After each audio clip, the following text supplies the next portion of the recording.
Hi, welcome to my YouTube channel, Inday Kuning in France. Ayan, una-una po sa lahat, magpapasalamat po ako sa inyo sa nag-subscribe at sa mga nanonood ng ating mga videos. Thank you so much. Ayan, kain po tayo. Dinner dito po sa France. Time check is 8:32 ng gabi. So, ayan. Hindi na po ako nagluto. Tira namin to nung tanghalian. So, marami akong niluto para hindi na ako magluto ng gabi. Ayan, paborito na ng hipag ko saka ng asawa ko. Wow. Simple lasagna lang po ito.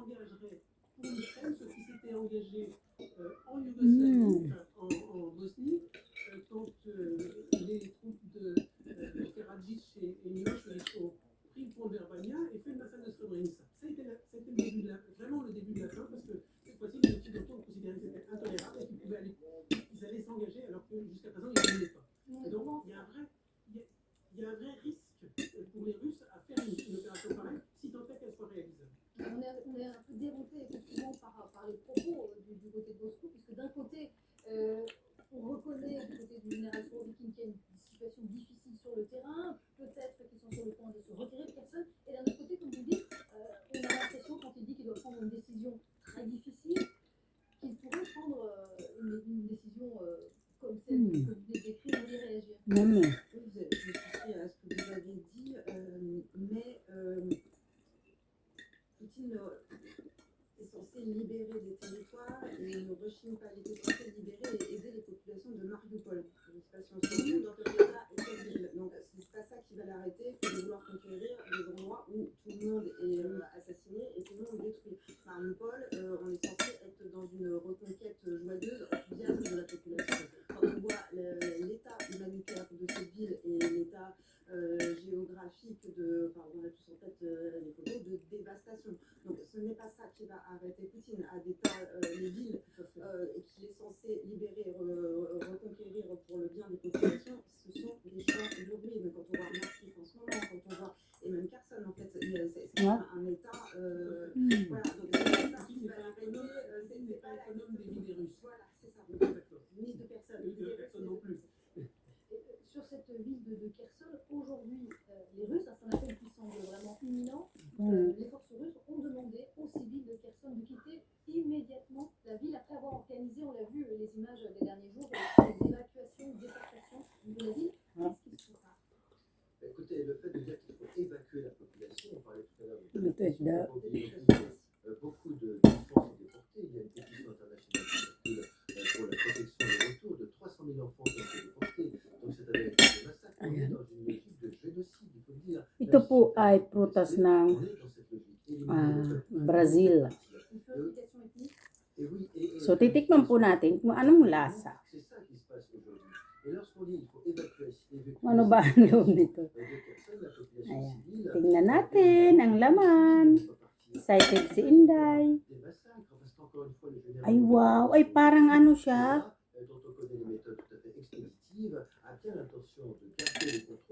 Ang daming buto. Yabukupi pa. Ay oh. Parang atis.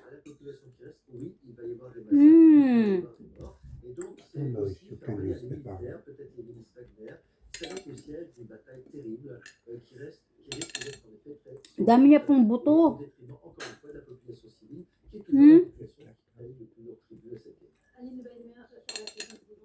Agoy.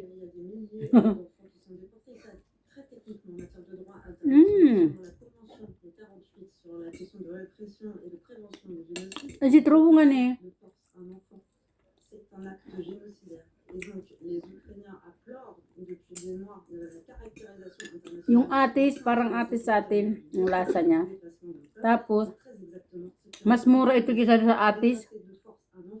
Un orphelin kidnappé des enfants comme à Kherson, il y a eu plusieurs dizaines qui s'évaporent dans la nature sous couvert de récipitation. Ça s'appelle un acte génocidaire en matière de... Gusto ko siya. Ipunin ko yung ano. Maganda ito sa sungkaan. Hindi ko alam ang pangalan nito. Pag bumili nga ako, tauluhin ko yung pangalan nito.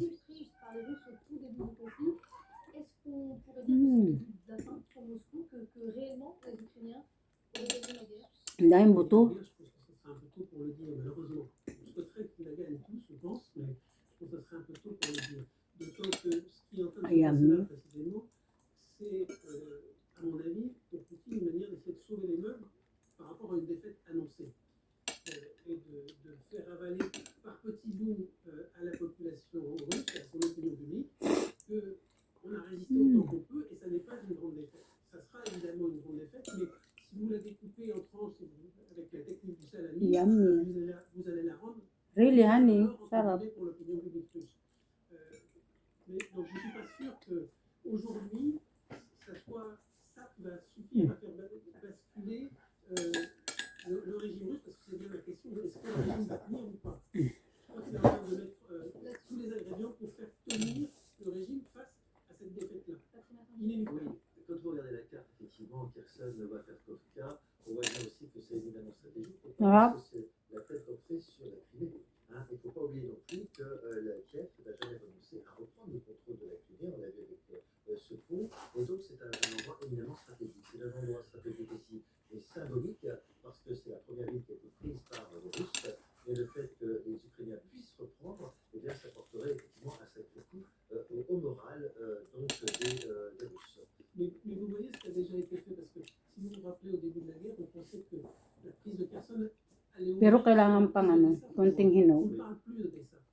Lalong tatamis to. Oublier que l'objectif qu'il avait, c'était d'atteindre Odessa et d'aller régulièrement.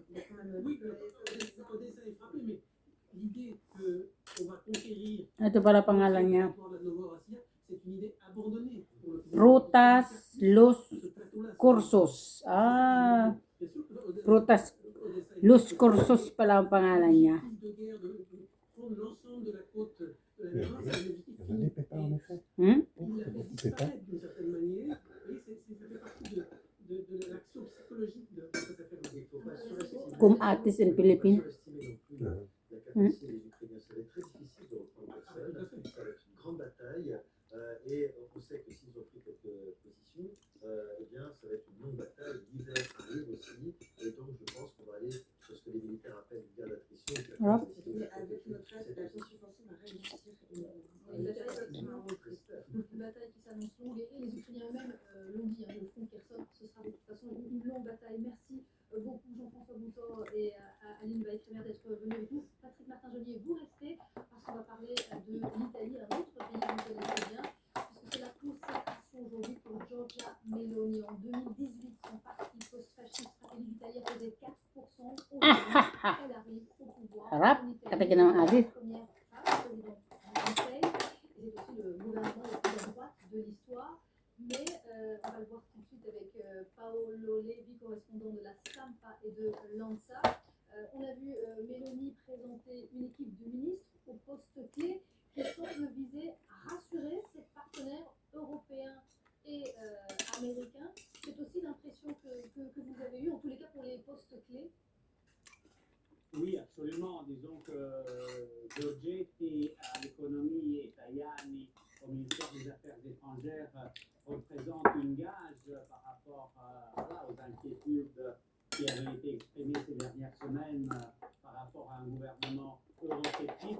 À ces deux postes clés, on a deux personnes, Giorgetti, le ministre de l'économie, qui est dans la continuité par rapport disons, à l'approche de Mario Draghi, et Tajani aussi, disons, qui est le ex-ancien président du Parlement européen, ancien commissaire européen et très très connu à Bruxelles et très européen aussi.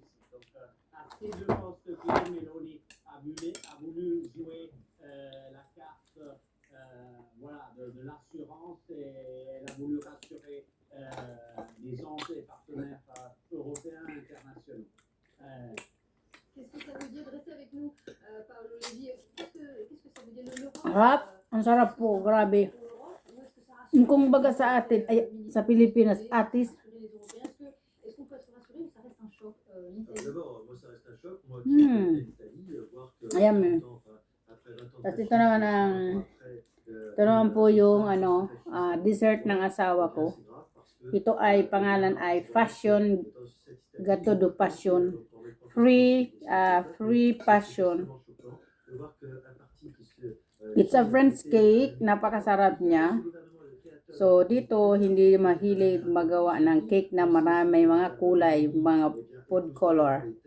So, kung nakita niyo yung kulay-kulay na yan, yung mga prutas na tinutunaw, walang kulay yan. Wala, yun talaga ang kulay ng prutas. So, ayan, mango, may tatapin siyang mango. Yan ang dessert ng asawa ko. Super tamis naman kasi yan. No? Kaya natin ang